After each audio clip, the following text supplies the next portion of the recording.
So today we're going to talk about 12.1 tree diagrams, and factorials. Two things that really don't have a whole lot to do with each other, but we're going to put them together in one section. So let's talk about tree diagrams first. Tree diagram is a probability tree. It's a visual aid that shows all possible outcomes. So that's really what it is. It's just a visual aid. It helps you visualize something that could have many possibilities. So for example, we'll do some pretty simple ones to kind of get the point across. First example says a bag has 2 red marbles and 3 white marbles. Show a diagram that represents you picking a marble, replacing it, then picking another. So the way we do a tree diagram is pretty easy. I always like to put a little dot right here, kind of indicating this is where we're at and where we're going to start. And then you're going to just start branching off with your possibilities. So for instance, if I'm sitting here, I have a choice. I have a bag. I reach my hand in there, and 2 possibilities could come out. I could either pick a red marble or a white marble. So I'll have 2 branches. Okay, this is if I picked a red, and this is I picked a white. And so what I like to do then is along these lines here, I like to put the probability of that happening. So there's 5 marbles total, so the probability of me picking a red would be 2 out of 5. And the probability of me picking a white is 3 out of 5. Now the next part is that it says we are going to replace it. So that means we're going to take the marble, whichever one we picked, throw it back in. And so we're going to pick another one. So let's just say we went down this branch. We picked a red, threw it back in, and now we're going to pick again. So what are my choices? Well, my choices are I could pick a red, or I could pick a white. And what's the probability of me picking a red this time? Now, since I put the original marble back in, again, it's 2 out of 5, and this is 3 out of 5. Okay, so let's come down here. Well, what if I picked a white to begin with? Well, I pick a white to begin with, throw it back in. What are my choices? Again, I have the choice of red, and I have the choice of white. And once again, because I threw the marble back, this would be 2/5, and this would be 3/5. So, and that's it. So that's what it's asking is pick a marble, throw it back, pick another. So this is representing that possibility, or those possibilities, pardon me. So we're not quite done yet, though. Let's talk about the probabilities then.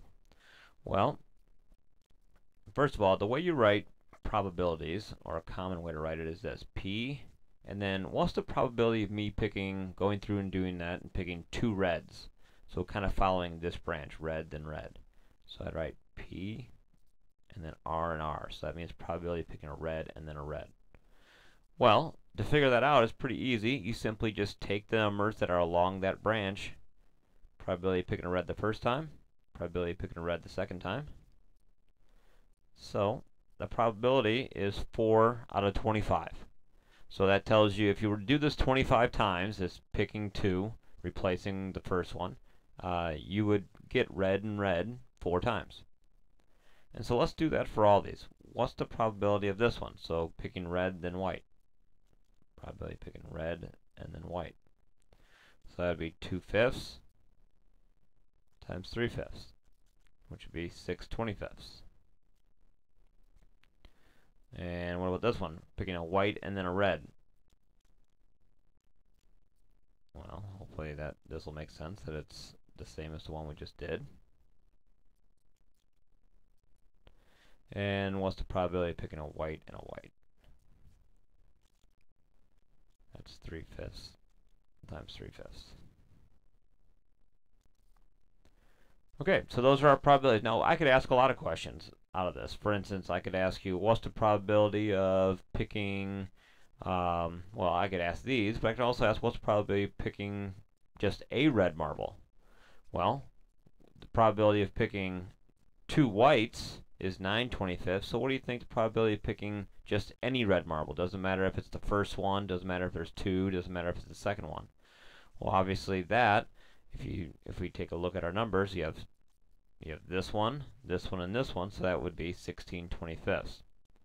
Now another thing for you to check is this, that if we take a look at all these numbers, 4 25ths, 6 25ths, 6 25ths, 9 25ths, okay, these probabilities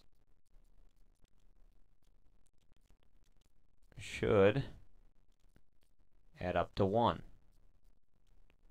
And hopefully that makes sense. I mean, if we're going through this scenario, and these are all my probabilities of these different situations should occur, well, to add up all those possibilities, it should be a whole. It should be, there's a 100% chance of us doing something, and so that should be true every time.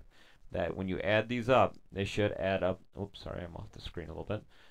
These should add up to 1 every single time. So, something to kind of check. Okay, so let's move on. Let's go to another one. Give you a chance to try and do this one. So this would be a great time to just hit pause and read it and try and do the tree diagram on your own. Okay, so let's see. It says there are 2 jars, one white and one brown. The white jar has 3 green balls and 1 red. The brown has just 1 red ball in it. Draw the tree diagram representing you picking a ball from one of these jars. Alright, so here I am, starting right here. Now you have a couple choices here. Even though you're just going to pick one ball, you have a couple choices. And the first choice is, are you going to pick out of the white jar or the brown jar? And what's the probability of that? Well, it's 1/2, because there's only 2. So you have a choice. Now if I pick out of the white, now there's, in the white it says there are 3 green balls and 1 red. So I could then pick a green, or I could pick a red. What's the green? 3/4. Red, 1/4. So what's the probability then of picking out of the white jar and then a green? Well, it's 1/2 times 3/4, which would be 3/8. What would be the probability of picking out of the white jar and then getting a red? Well, 1/2, then 1/4, so 1/8. Okay, now let's come down here. Now if I pick a brown, if I pick out of the brown jar, we only have one choice. It says it just has a red in it. So what's the probability then? Well, it's just 1. It's 100%. You're going to do it no matter what. So what's the probability of picking a brown and then a red? Well, that's easy. It's 1/2 times 1, or 1/2. And again, if you notice, 3/8 plus 1/8 plus 1/2 adds up to 1 again. So let's answer a couple of these questions that I have down here. It says, what's the probability that the jar is white and the ball is green? Well, by doing this, that's pretty easy to figure out. Probability the jar is white, ball is green. There you go, 3/8. Now, what about this one? What's the probability that the ball is red? Well, we have a situation here where the ball is red and the ball is red here. So this is 1/8 and this is 1/2. So the way we figure that out is we simply add those fractions. If you add those fractions, we end up getting 5/8. And that's basically all there is to it. Now we can get a lot more complicated than what we did right there, but for the most part, that's what we need to do. So hopefully that makes sense to you. We'll do some more in class. I would like to move on though. I'd like to move on to factorials. Now a factorial, this will be fairly short and to the point, but a factorial is simply all numbers or all integers have factorials. And let me actually start with the way it's represented. If I have some number and then we have this exclamation point, and what that exclamation point means is this. You're going to take that number, times it by the number, the integer, one integer less than it, times integer 2 less than it, integer 3 less than it, etc. So if I ask you what the factorial of a number is, like the factorial of the number 4, what I'm asking you to do is simply multiply 4 times the integer below, and there. So we're going to multiply. If I say 4 factorial, you're going to do 4 times 3 times 2 times 1, which is very simply 24. That's it. Now, again, just like anything else, we can get a little more complicated. If we call that example 1, we can do example 2. And if I were to say 8 factorial times 3 factorial over 10 factorial, what would that equal? Well, you could very simply, 8 factorial is just 8 times 7 times 6, 5, 4, 3, 2, 1. And then 3 factorial is 3 times 2 times 1. Move that over. Then 10 factorial is just 10 all the way down to 1.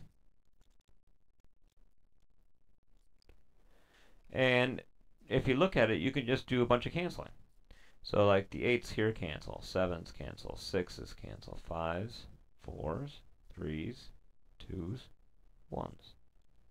And so as I look at it, I see up on top I just have 3 times 2 times 1, which is 6. And on the bottom I have 10 times 9, which is 90. Okay, which obviously you can reduce that a little bit. You can 3 will go into both. 2 over 30. Now the other nice thing is that a lot of your calculators will have a factorial button also. They'll have an exclamation point. Now we'll have to talk about that in class because all of our calculators do it a little bit differently. But that is the nice thing. They do have factorial buttons. So that's all I really want to talk about with factorial. I just want to give you the basics, so that way in class we can go a little bit more in depth. Hopefully this makes sense. This is a pretty simple idea, but it's important for us when we get into permutations and combinations, which is coming up next week. So as always, if you have any questions, make sure you ask or write them down and ask them when we see each other in class. All right, thank you.